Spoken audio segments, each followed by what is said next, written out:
Hello, hello. This is Stephen R. of Zygote, and you are dialed in, tuned in, came across the Architects and Heroes show.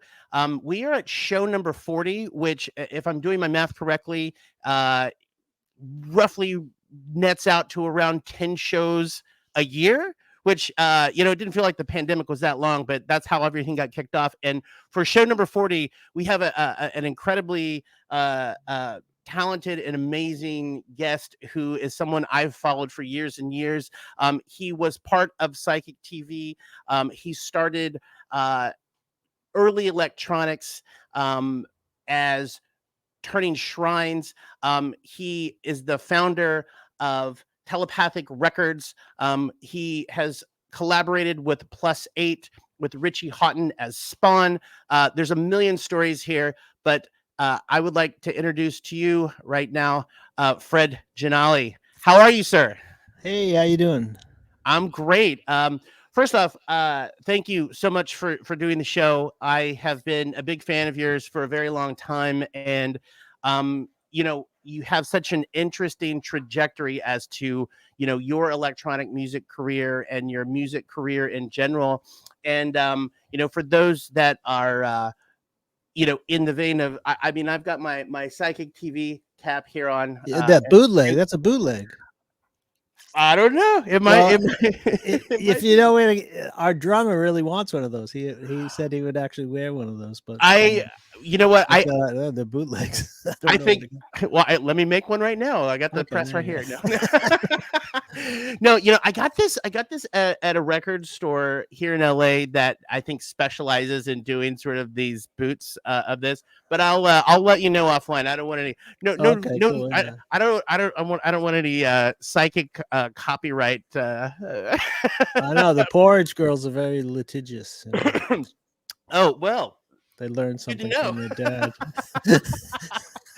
um, so I'm not. so I'm not actually in touch with anyone. So well, and we can do it. We can do a deeper dive. But I have to say, you have one of the most impressive resumes in electronic music. You know, from my ears, because like I said, I followed your work for a long time, and there's way more. Like my entry point to Psychic TV was Allegory and Self, and then my entry point into your record was with the early Telepathic records. But I wonder if you could kind of maybe help fill in the gaps a little bit about your experience getting started and how that trajectory went from Psychic TV to +H to working with Richie Hawtin and to what you're up to these days. well, it all depends how far you want to go back. I mean, this is your show, If friend. You if can. you if you go to 1980, that was when I was just a studio engineer, Mhm. basically in a commercial jingle studio, just running the duplication room, Okay, and just that was making in Massachusetts. in Boston, yeah. Okay. And that was just that actually kept the studio afloat more than anything else, because at the time cassettes, if you bought them commercially, they were only 30 minutes aside or 45 minutes aside, and we could load them custom length. So that's what I did for about 5 years, and I think I met, and Jen and John Gosling visited Boston in '84, and I was a recording engineer then, so I helped them make a few tape loops for their performance that was happening at Mass Art in 1984 in Boston. And when you met the guys from Psychic TV, how did the transition go from you initially working with them to you becoming a full-fledged member of Psychic TV? That was kind of accidental. Um, I was invited. I had made a record in '85, my first record, and so I went over to London to cut it because it was actually affordable to do it in England versus the US, where they didn't want you to attend sessions. And this was the Turning Shrines The project. very first Turning Shrines one, Got yeah, it. that was with Neil Sugarman, who went on to later fame with people like Amy Winehouse and Sharon Jones, and he's dapped on records, so Oh wow. Neil had a much bigger career than me, because I don't even call it a career. And then Asako, my friend Asako, sang, and she became like a famous documentary film director and stuff like that. So she did much better than me too. Um, but anyway, it was my little project, Turning Shrines, and I put it out. I let Jen put it out on his label, which was Temple Records USA. Temple Records 1984 was the name of the label. And so that came out probably in like 85, 86. And then I did another one, which was a low budget Turning Shrines record, just me. And that came out probably 88. But on that record, there was a track called Audio Experience, the Jimi Hendrix song. It was just instrumental. And I had asked Jen, because I had met his daughter, Caress, in 1985, if she would do the vocals. So he said, yeah, come on over. So I flew over. I had a lot of free air miles from credit cards back then. And I flew over to London that summer of 88. And that was when Acid House was just taking off. It was enormous. And so I recorded our experience with Caress, and she was probably around 5 years old or something. And she couldn't remember, a sentence. So we had to piece by piece, just get her to recite the words. And she did it like a pro. She was great in the studio. We knocked it out. And then he had this band, but it turns out the guitarist was didn't have his mental stuff together. And then I found out years later how messed up he truly was. And so Jen kind of asked me what I should do, and I offered to help put the band together for the U.S. tour, which was happening in late '88. And so the drummer was great, and I really wanted to work with Matthew. And he had a great road crew, Richard Dawes, and let's see. And then Daniel Black, the keyboard player, was good. So it's like, all right, well, if you get Daniel, myself on guitar, and I'll program the Emacs sampler to do some arrangements and loop. And then Paula would do her cassette tapes, sound effects, noise guitar, bass, and scream like a maniac. And that's what we did, just as a 5-piece. Yeah. And we hit the road, and the kids came on the road with us. I remember that tour. That was at the Psychic TV Detour. Well, we did two. We did one in '88 and one in 1990 in the U.S. Okay. So the 88 tour, one was the first I saw one. you guys play in the 90 tour in Oklahoma City, where in I'm LA? from originally. In Oklahoma City. Oklahoma City. Yeah, in 1990. All right, so you got to witness the very first time that Caress did Are You Experience live. Oh, wow. Really? She only did it about a handful of times. It was really crazy, yeah. And I remember the Flaming Lips opened up for us that night. I know, and I think they opened up as a under a different moniker. Yeah, like a different name, yeah, because Wayne did a poster. And I didn't see the poster until after. It was a really funny poster. It's like Jen and Paula nude, and it says all ages and free drugs on the bottom. It's just like, yeah. Thanks, Wayne. Like, we need more aggravation from the lunatic right ring fringe. But he was very friendly on. Like, he came to sound check, and he's just hanging out. Like, while we're sound checking, he's asking all these questions, just standing on the stage with us while we're just like getting together, because we were all on that compilation thing, the Neil Young tribute compilation. Right. So that was like a huge underground, compilation of all these, I don't know, up and coming bands, and some of them are still going. Like Nick Cave and the Bad Seeds is still going. Yeah, I heard of that guy. I think he's going to be big. Shocking. Sonic Youth. Who else? Pixies. Pixies is still going, I think, right? Yeah, there's an iteration of the Pixies. I actually saw them at the where did I see them? I saw them play a couple years ago back here in LA, and they're still. I'm really impressed at the number of bands that are from that era. that have not become acid casualties or completely burnt out, and are still on the road and still doing really, really well. And just in terms of like their longevity and putting stuff out, it's pretty Yeah, impressive. I'm shocked that Jane's Addiction is touring. Because I've Okay, met yeah, I just Perry saw a like, couple of times, and he was a mess. you know what the weirdest thing is, where I live kind of near the beach in California, in Los Angeles, and I was down there with a friend of mine, just hanging out, and he and his wife are like do like doing like power walks with their dog in the neighborhood, and it's just so weird. And we were on the beach, and I saw him walking by. I'm like, Perry, and he looked over. I'm Like, like, and I don't know what do you say at that point. Like, you were my entire childhood. It was crazy. And I'm like, he's just this normal guy walking dogs with his wife. And but Jane's Addiction and Love and Rockets just played here. And I'm like, yeah, what year is it? It's like, I know it's pretty fun. it is. I remember Perry was Jane's Addiction album had just come out in 1988, I think, when we were on tour, and we played in New York City in Halloween at the World, and it was like a really crazy gig. It was one of the coolest looking gigs because we got this the guy that used to do the Acid Light show named Captain Wizzo. I think he used to do it at the Fillmore East in the 60s. So we got him out of retirement. No one had really seen like a real Acid Light show. I never saw one before, and I was too young. And it never looked right on movies. And so we got him out of retirement. And it was like $300 for the night to get him. And it was amazing. It was like, whoa, this is really way better than, those horrible movies.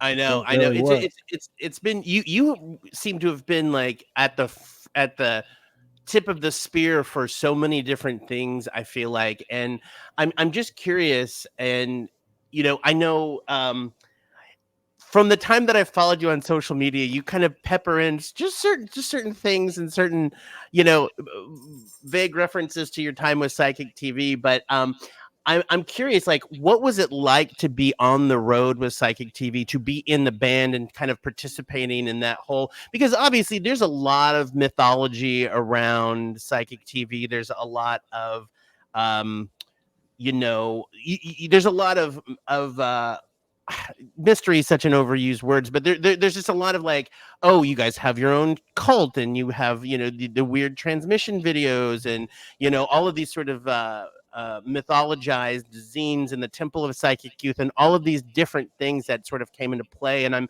just curious from your perspective. I mean, being part of the band and being sort of an integral part of, I was always very curious about how the transition went from like what Psychic TV was prior to the acid house phenomenon, and kind of becoming something a little bit different then. I mean, where were you in that transition when Psychic TV kind of went electronic, I guess, for lack of a better word to describe it? Well, I already had a sampler and a sequencer, so I was already doing that at home. Jen had nothing. He had to rely on the studio, and Dave Ball from Softsell for that kind of stuff. And so he found a studio in West London, actually in the neighborhood where Sleazy lives, of all people. And I had nothing to do with the Temple Psych Youth. I thought it was really stupid. I thought Jen's schizophrenia and power trip was ridiculous. And for some people, he was totally laughing about it and just think it was like a prank. But some people really took it serious. Oh, I know. And I know. And I knew a couple of them, and I'm like, interesting, but I know where this ends. Like, I've seen the Jim it Jones doesn't end good. documentary. Yeah, it's and because Psych TV, for example, Monty got the tapes of the Jonestown event from the FBI, so he applied just like any other journalist would to get this those cassette recordings from the FBI, and and uh, and then Jen put him out in England, and I think he got in trouble. They didn't like that. Oh, there were a number of things I Yeah. think in England were frowned upon, and not, and I don't want to diverge too far down that rabbit hole. That's a different show. But I'm curious from your perspective and kind of having that unique, I guess, bird's eye view into sort of the operations of the band and kind of getting it from, again, transitioning from more of the throbbing gristle era, noisy, industrial energy to like really acid house. I mean that acid house release, the tune in turn on the acid house and the LA connection, and those records were the ones that really were at the forefront of acid house early on. And obviously there's a different divergence and sort of strain of acid house, but from you going into that, into sort of working with +H and with Richie Hawtin, like how was that experience for you personally, like going from touring with Psychic TV and playing and being a part of the band, and then moving into sort of your more solo career? Um, well, I never think of it as a career because I never made enough money to consider it a career. Um, but yeah, the band was much more fun to tour with because even though it was much harder work and you make much less money individually, um, but it was just more fun because it was just a laugh a minute because the porridge is kind of attracted this insane factor. Crazy people, a lot of crazy people caravanning. It was shocking when I discovered what deadheads truly like, and they're completely useless. I had a recent run in with a deadhead recently, and I got fired from a shitty job that I had. So deadheads are the lowest of the low. Even though, even though I met like one of the famous deadhead lyricists, John Perry Barlow, and he was really nice, but I think they're very misguided and arrogant people in general. It must be when the drugs kick in or something. They become like Dr. Jekyll and Mr. Hyde or something. But the important thing to understand about Psychic TV was we were friends of the Porridge family. We weren't members of his cult, uh, and and that's I think the only reason why it worked. And if you look at his later versions of Psychic TV later on, where he just attracted these horrible sycophants who couldn't stand up to him, the music really suffered. You know, and at the time, I think London was the epicenter of the acid house explosion, even though it came from Chicago, and then techno was happening at the same time in London. So that was like amazing as an American to go over to England in '88 and discover these underground records that were the coolest records that you couldn't buy over there, but the DJs were playing them and they were getting the biggest response. Was an incredible eye opener. And then we just tried to take that vibe and energy into a live rock band kind of situation, indie rock band, whatever, and let people know that this is coming, whether you like it or not. Uh, Yeah, I'm very curious too. Was there at some point when you were in the UK, when you were exposed? I guess that was, I mean, '88. That was like the summer of love, right? The yeah, whole that's what like they call it. Yeah. the acid house explosion there, where at the all the uh, field parties and break-in parties and illegal raves were happening, and sort of the culture was kind of getting kind of like percolating there. Were there seeds of Kooky Scientist and more of the like the techno guys for you that was happening at the time, outside of Psychic TV? Were you still were you transitioning into working on that stuff yourself? No, I always had electronic sequencers and stuff, so it was just it's the same tools. I had a 303. I never used it in Psychic TV because I didn't have the sync box at that time yet. But I had, you have synthesizers and drum machines and samplers, and that's what we all work with. It just depends on what you're going for. How you want to program it and what sound you want to get. And the original Acid House records was very low budget recordings. A lot of them. Some of them were in a real studio at Chicago Tracks and stuff. But some of these basement recordings sounded incredible too. Even 4-track cassette stuff. I mean, Mm, it gave it a different sound, not super slick, high tech, overproduced thing, and it was great. So that's you're using the same tools. It's just the style of music and what the purpose is. I mean, later on, I made tracks specifically just for dance floors, not or experimental listening, not for you know a rock band live tour. With Psychic TV. So that's kind of like the intention of what you're doing when you're making it affects the result more than anything else. What's it for? right. So it was really about the context of what you were building the sounds for versus like you had one moment where you're like, well, I want to leave Psychic TV to go pursue this more electronic dance oriented thing No, or I didn't want to leave Psychic TV. I wanted to keep working, but we couldn't get a record deal where we could actually afford to do it anymore got it. because all the Wax Tracks offered us a deal that was basically $40,000. And we're like, we can't work on $40,000. We want to go into a real studio and stuff. Right. How are we going to eat? And so that didn't really make any sense. And then it turned out Wax Tracks were going bankrupt, and Jim and Danny had AIDS, and we didn't know any of that at the time. Right. So I just thought it was an insult or something's going on, because that is not the Wax Tracks ethos that they always had. It was like no deals, no signing things, and just the casual operation, and that affected their problem as a problem when they tried to sell the label, which is what they were trying to do behind everyone's back. And no one would buy the label because they didn't have any artists signed. So then they scrambled to get everybody signed, and then we didn't want to sign, so we Right. didn't sign. And then Yeah. later on, we kept going. And then Jen got kicked out of England, or run out of England, however you want to say it. He was actually just run out of England. He could have gone back. He just didn't want to deal with the hassle, and they probably did want to take away his kids too.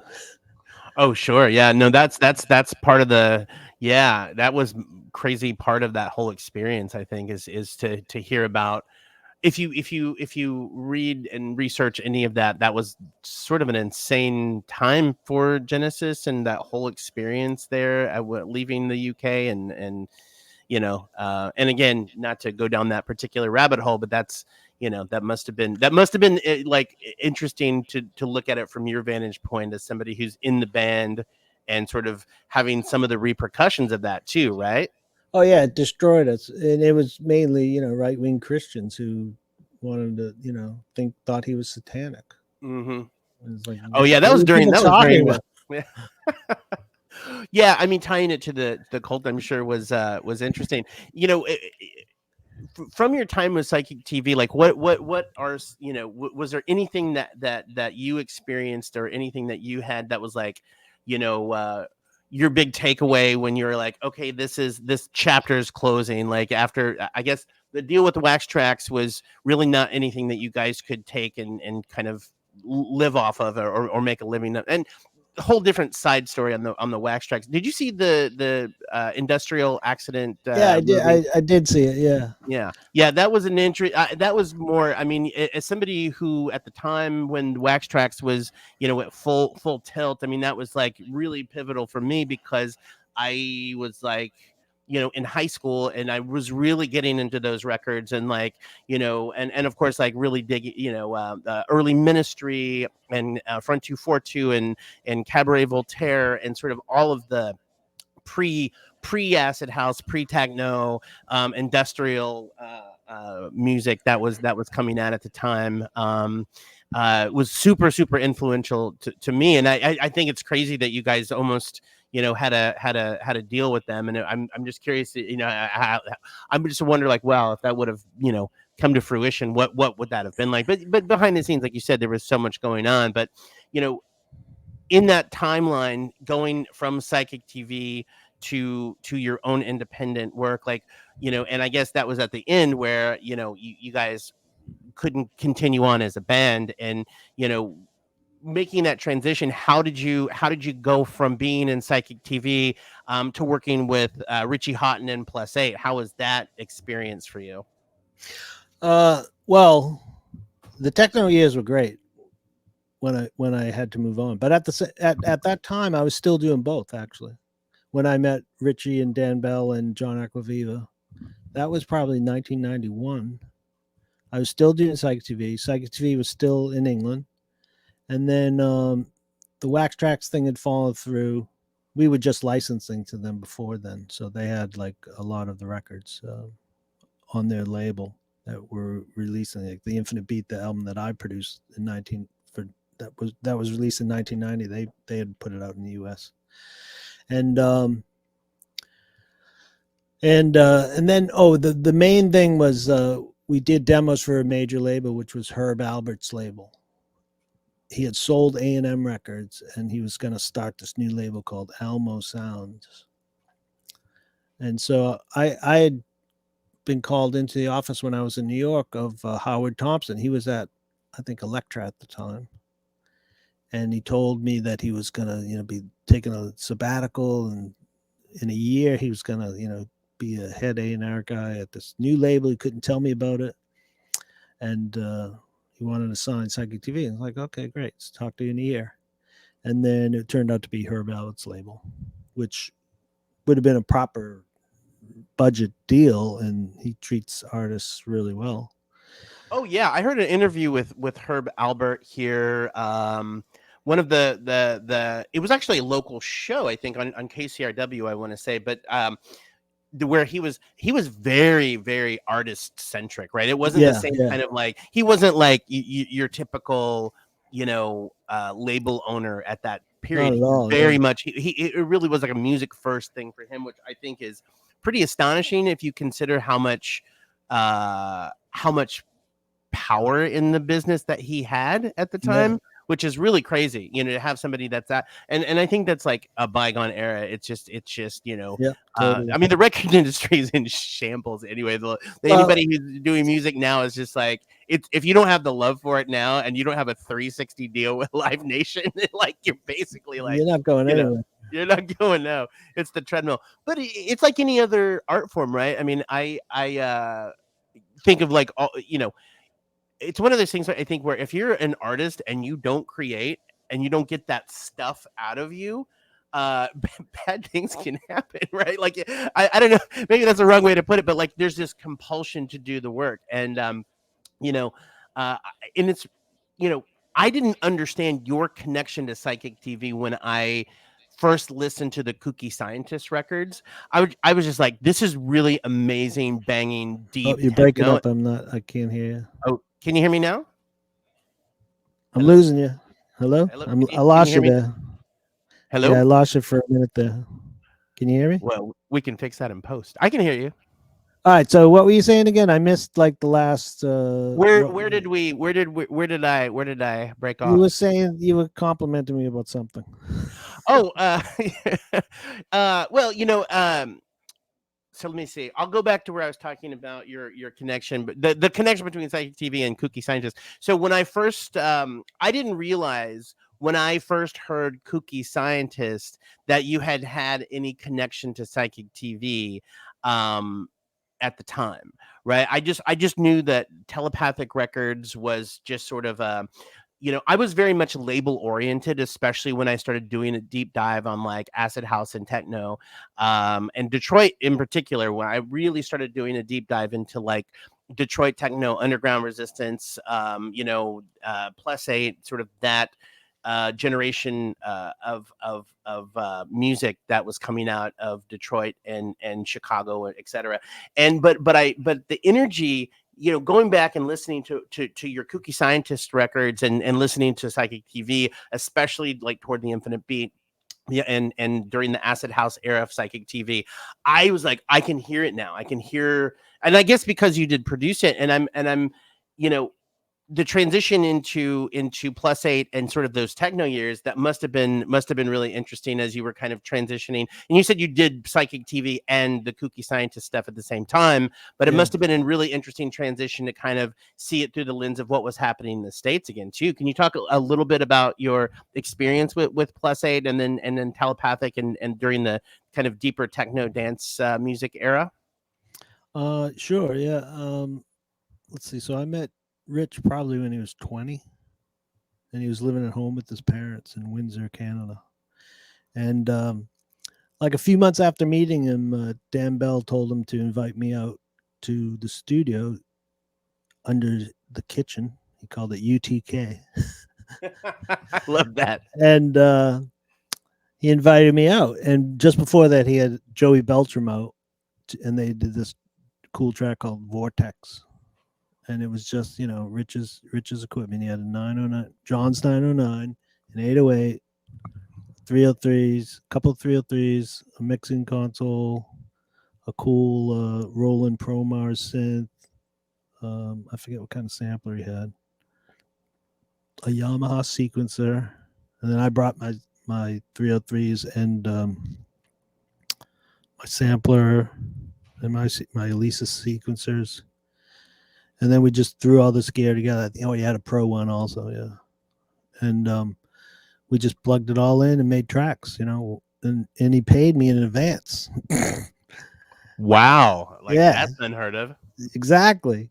Well, does that explain, like, if he's a good person like that, that explains his longevity in the. Well, that's because he was living at home and he was business oriented, unlike Jen, who was just scrounging off his friends and getting freebies and never paying them royalties and stuff.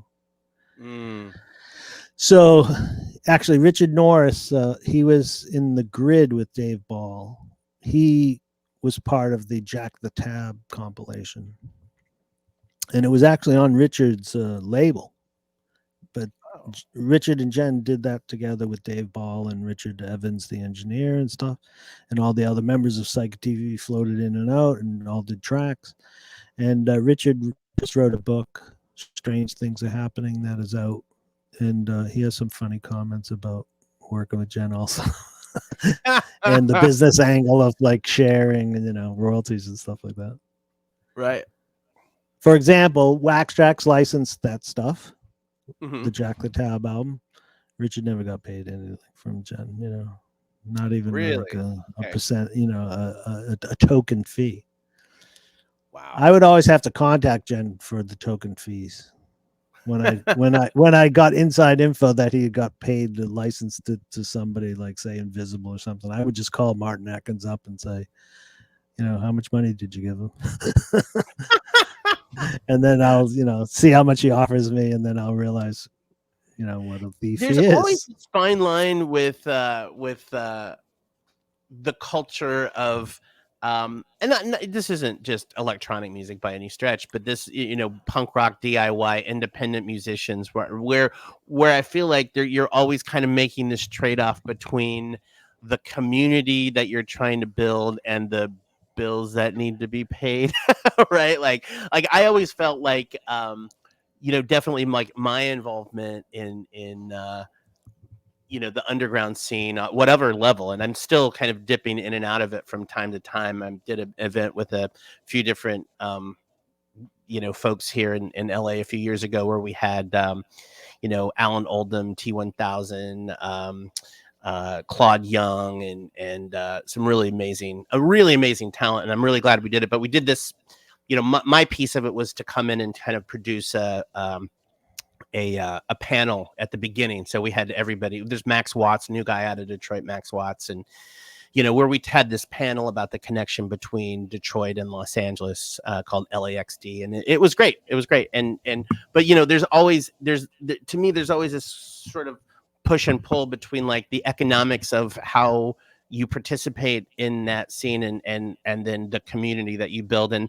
it's 50-50. There's got to be a lot of love for that. But hearing your I think sometimes it's very easy to mythologize, like in my head I'm like, oh, psychic TV, and Yeah, well, techno, and all. You mythologize these things in your head, and then when you talk to these guys, like, yeah, I wasn't getting paid. I had to, like, I was living on my mom's couch. Like, it's like, oh, okay. yeah, it's definitely true with psychic TV. I mean, there was not a lot of money. I know, like, for example, we were getting paid for the U.S. tours $300 a week each. And when I talked to my friend Marty from Thrill Cult, he was like, I pay my roadies more than that. It's like, and that's why Marston is a good friend of mine, an old friend of mine. And, Right. he helped me out more than Jen ever did. Wow. Yeah, that's crazy. That's crazy. But that was funny. You talking about Detroit and LA, and I was one of the first people who played Detroit records in Los Angeles. Oh, really? Yeah. So during Psychic TV years, I was going to, I was working both Psychic TV and going to Detroit making records. Wow. And Dan Bell took me shopping, and I got all these cool Detroit techno records. He knew all the good ones. And then I'd be, doing a gig in LA with Psychic TV, and then I would play records. And then Don Bowles would invite me over to his radio show on Mars FM. He's still doing the radio show. Yeah. And so I broke like the Aphex Twin Didgeridoo track on LA radio. And like people would call me up from LA. My friend Mike Kendall said, like, all those records that you were playing late night. Oh man. Yeah. Okay. I'm so glad you brought his name up. I first of all, rest in peace, Mike Kendall. Yeah. I have no idea what happened to him. I was talking to him a few months before he passed because we were trying to get him to come to LA to do a show. And I have been such a Tranquility Base fan, like, for so long. So I'm so glad you brought that up. So thank you for he was a kid who jumped on stage in Los Angeles in 1988, and he which was a huge outdoor amphitheater called the John Anson Ford Hall Outdoor Amphitheater out near the kind of a little further north of the Hollywood Bowl.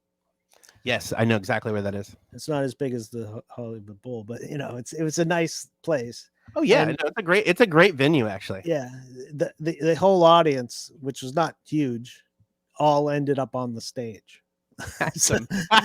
So it was insanely, And this was a Psychic TV show? That was a Psychic TV gig in '88. So that's when Mike saw us, and then he got in touch, and we became friends. Wow, that's awesome. Yeah, we were friends since then. He would just call me up when he lived in LA and tell me what was going on. So when I played the Aphex Twin record on the radio in LA, he called me up and said that they were playing it during the daytime now. And I was like, really? Because they were all like hounding me about this stupid group called Right Said Fred. What do you think of this song, Fred? In the office. And I'm just like, what is this crap? I had no idea it was going to be a hit. I thought it was complete rubbish. And I thought it was some joke or something. And it turns out those guys were from Hackney, where Psychic TV lived. And they had like a gym, a bodybuilding gym. That's crazy. Can you hear me? Yeah, you kind of froze for a second there. Yeah, the connection's a little wonky. So glad I don't do these live streams anymore. Yeah, I know. It's the ghost of Genesis Peoria. No, it's probably my crappy modem. Oh, well, yeah. I remember. You're in Salem? Yeah, it's the Salem witches. That's what it is. Oh, yeah. They're like, sorry, we're still burning for you. So going back to your years, your +8 years, and the work you did with Richie Hawtin, that it sounds like it happened pretty organically, that you met Richie through Dan Bell, and then you guys continued to have this creative relationship over the years. And so it's like, and then you've got the Unpopular Science record and the Kooky Scientist record as well. And you've got like a laundry list of different monikers that you've used over the years as well. How did that come about in terms of like using new monikers and releasing music under different monikers? Well, a lot of the releases on Telepathic were released with different names because I didn't want it to appear like it was always me, even though it was mostly me. It's like I fair mean, there practice. are a few people that did get some records out, but And how many records do you have in the discography for Telepathic? I'm not sure, 30 something maybe. Wow, that's Yeah, impressive. but again, they were mostly me, but not all by me. So That's I totally, yeah, yeah, that's fascinating. So Telepathic went for like 7 years, and the great thing about that was I didn't really have to do anything. It was a 50-50 split, John Acquaviva and myself. right. And he fronted all the money. And so all I had to do was send the DATs off to Richie Hawtin, and he would take them over to get mastered every once in a while. That's right. Okay, And it was so great. that was in the IntelliNet Yeah. era. So that was IntelliNet distribution. So Yep. was that John Acquaviva as well? Yeah. Yeah. Yeah. Oh wow. So this makes a lot more sense now. So I did a radio show, and I actually did an interview with Genesis for this radio show, and I don't know how it sorted out, but I have an interview on cassette somewhere of an interview that I did with him when I was in college in Dallas. But I was the RPM director at our college radio station, and during that time, I was getting promos from IntelliNet, but I never did the triangular. See, this is like Yeah. this to me. This is like discovering stuff from my like musical past as well. And this happens with some frequency. So like I met Lynn Green, who still runs Green Galactic, and Green Galactic. She's married to uh oh man, I'm going down a rabbit hole here. You know what? So anyway, long story short, like I didn't know John Acquaviva ran IntelliNet, and Yeah. now that makes perfect sense because I was also getting other records from IntelliNet that were connected to Telepathic and to Plus 8 and to that whole Yeah. scene. A lot of people got labels through IntelliNet for a while. Like even Derek Carter was part of it. He Right. had a label, and John and Rich invested in a pressing plant, so they bought equipment and they had that installed up in Toronto, and their friends were pressing records, and so it's much more economical to own the plant rather than pay for each pressing, because if you're going to have 10 labels at the time, I think it was something like that. That's really fascinating. I mean, so it sounds like Richie was really focused on sort of the business and the economics of that whole operation for some time, but not with Oh yeah, right in from the addition. very beginning. Yeah, Yeah. John especially. He would talk business. He'd talk your ear off about the Mhm. business. So are you still in touch with John and Richie? No, I haven't heard from him in a while. No, Richie just sent me laughed at something I said to him on Instagram recently, but that was about it. He's in Berlin now, and Oh right, yeah. It's been so fascinating to kind of see his trajectory from the Plus 8 and sort of the IDM world that he lived in and sort of deep underground into kind of um his evolution into somebody who there are very very few artists that I can say like retain their credibility as underground musicians and still cultivate an audience the size that he has and maintain sort of that integrity of the music. Like that was the 90s, and kind of if there was a big headline about the music scene in the 90s, I would say it was the time that underground music sort of really took a front seat in popular culture, and then it's wormed its way Yeah, back yeah. underground. But Richie somehow managed to ride that line between being able to like work with Prada, work with these bigger sort of like these institutions that are doing these big festivals, but still, in my opinion, maintain the integrity of the work that he did. Even from I mean, obviously the Plastic Man thing was the thing that really reeled me in. In terms of like the whole acid house thing or whatever. But like to see that is kind of heartening because it's like, oh, okay, well, he didn't really become. There are other artists and musicians that I've seen over the years that like start really underground, and the next thing you see him with like an acoustic guitar, like doing happy beach music or whatever. Like it's a weird transition for some people, but to see him kind of maintain the through line of his music has been really cool. And it must have been cool to see have again, like you're a front seat to all of this stuff, and sort of have a front row seat to kind of see all this stuff happening up to today. Yeah, it's pretty funny because I can say I knew Richie Hawtin when he wouldn't eat sushi, and then years later he's going to Japan all the time and has his own sake, and Oh yeah, he's got a sake place in yeah, in Berlin, right? it's crazy. Yeah, I don't know. I haven't been to that. I haven't seen him in a long time. So I think musically, it sounds like obviously you've done, from the time that you were doing the turning shrines work and to your work with Psychic TV, going to London during the Summer of Love and doing the Acid House thing, and then connecting with +H and Richie Hawtin and John Aquaviva and that whole thing leading to Telepathic. Like you've been really kind of had a pretty interesting trajectory that way. What did you do after Telepathic Records? Like, how have you been involved in the music scene in that post Telepathic world?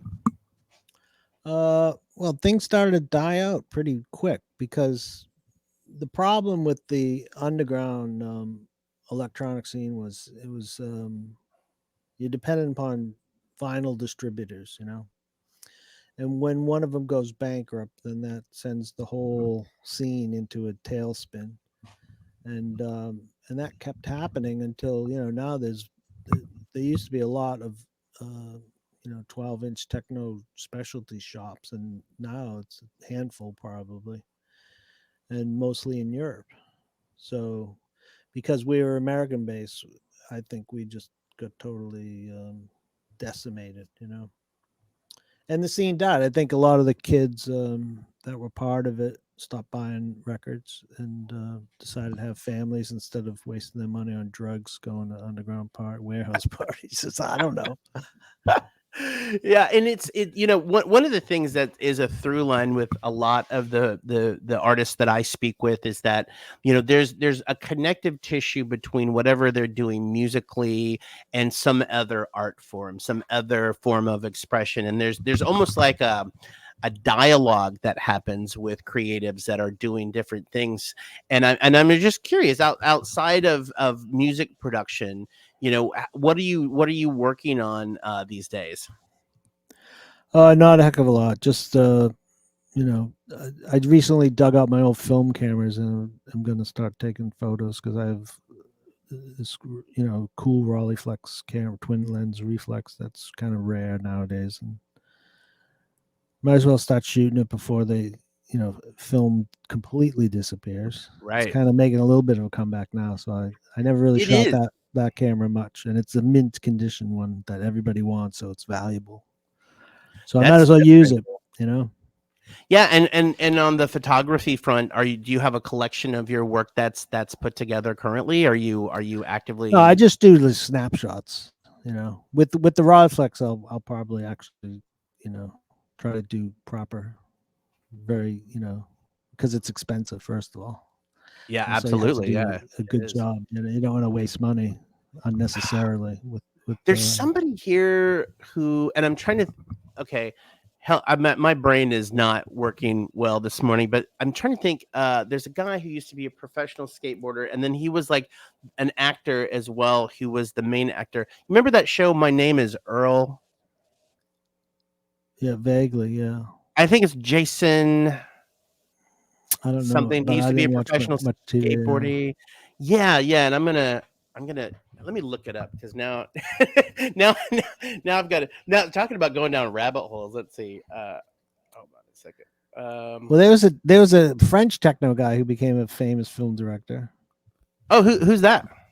Uh, he was that guy who did the Flat Eric thing. Quentin. I don't know. I forget his last name.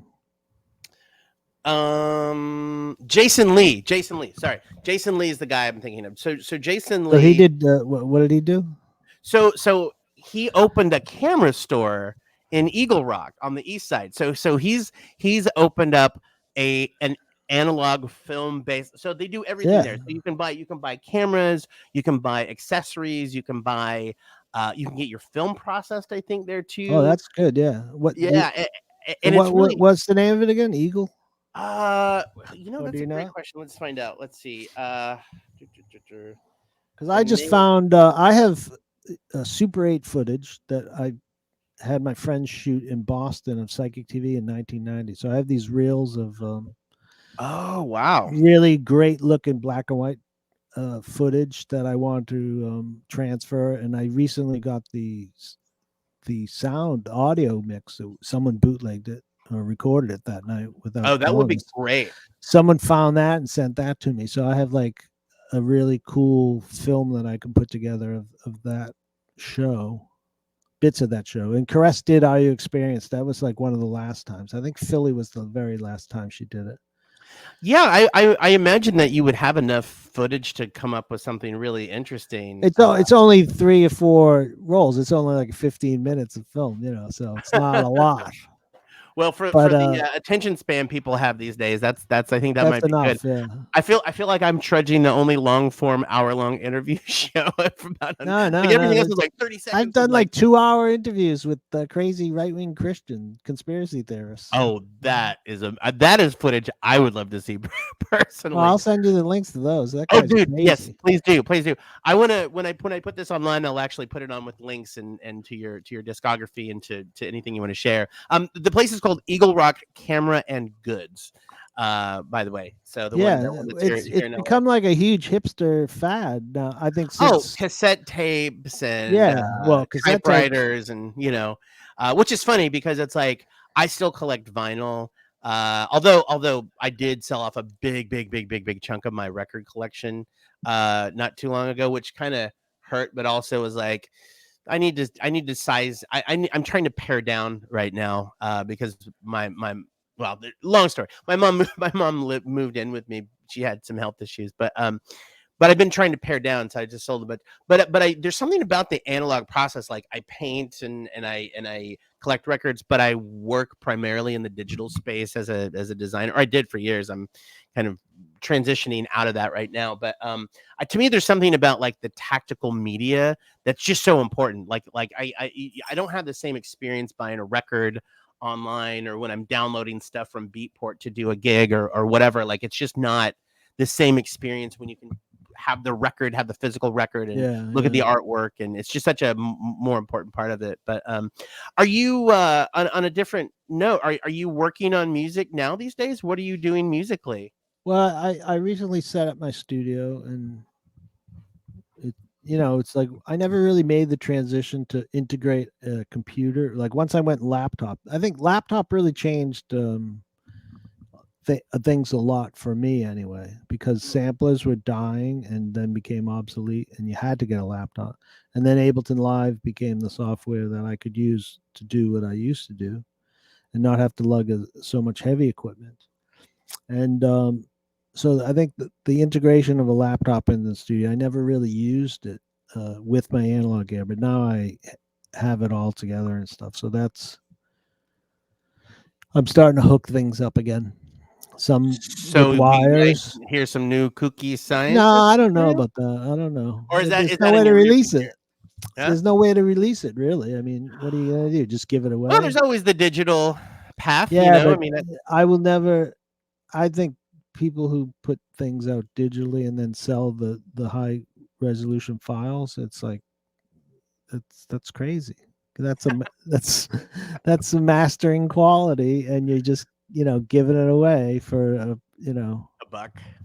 whatever. It's not worth it. Yeah. So the economics don't make sense for you to do it digitally. No, no, not Yeah, at yeah. all. So So I mean, so so of the I new couldn't material that imagine you're spending hours making tracks and then making $150 for them. right. Yeah, the economics. Yeah, we could do a whole show just on sort of Yeah. the backward economics of making and releasing music in 2024. Um, well, it's cool that you're working on new music. Is it stuff that you hope to release at some point in the future? Well, I did a soundtrack for this Australian artist named Helen Rose, and she's the partner of this famous artist in Australia called George Gidos. Hmm. And so they go around to war zones. They have a house in Afghanistan, and they would go into or they went into the Ukraine when the invasion started. And Wow. George is kind of like a famous war artist, and he goes in and makes his documentaries and just knocks around and hangs out with the artists and reports what's going on when Wow. there's a war happening. And do you have links to that we can share? Yeah, I'll give you a link to Helen's. I have I put the soundtrack up that I did of her film. What was the name of it? That'd be Haunted great. Burqa. Her Haunted Burqa. That's what it was. It's a story of her Wow. that she had an experience in where because you have to wear a burqa in Right, right, right. Afghanistan. And so that soundtrack came out good. And I did this other soundtrack for this guy in Los Angeles too. He's like the art director of the Mandalorian or something. Oh, wow. Okay. Which Awesome. I've never seen that. That it's I recommend it if it's streaming on Disney Plus. The Yeah, Mandalorian is pretty yeah, excellent. yeah. So I did a soundtrack for him too, and I think that was called Saloon. Hmm. What was his name? Jeffrey something or they had a long name. Hmm. So I Well, did a awesome. couple of That's great. soundtracks. That's fun. Helen asked me for another one, but I haven't heard back from her what she wants. Yeah. Well, And it's a then process. I mean, I've been working on working on some stuff with Mark Pistol it's finally about to see the light of day, oh, maybe. cool. And also it's a collaboration with Sean Deason from Matrix Records, Yeah, where yeah. we're gonna be doing some stuff in the relative near future. But I Sean is digress. funny as hell. Oh no, he's hilarious. He's Yeah. always joking around. We were always joking around on Oh no, yeah. Facebook. I was out there. I was out there I think last year. him and Kenny Larkin are the funniest Detroit guys Oh going. yeah, Kenny's out here now. Kenny Yeah, I Larkin's out know. here. Yeah, Kenny's that's been out funny. there for years. Yeah. Well, we're just about to hit our hour here, Fred. First off, thank you so much for doing this. I really appreciate it. Like I said, I've been a big fan of your work for a very long time. Thank you, Fred, from Psychic TV, Kooky Scientist, A Million Monikers, Telepathic Records, plus my goodness, incredible resume and history you have, friend. And I really hope you stay in touch. I look forward to hearing your output of what's going on, and just want to thank you so much for joining us today. Definitely. Thanks for having me. And yeah, I'll have to look up what you're doing with Mark and stuff and check Oh, it I'll out. share some stuff for sure. Yeah, cool. All right, thank you. Nice meeting you. Take care.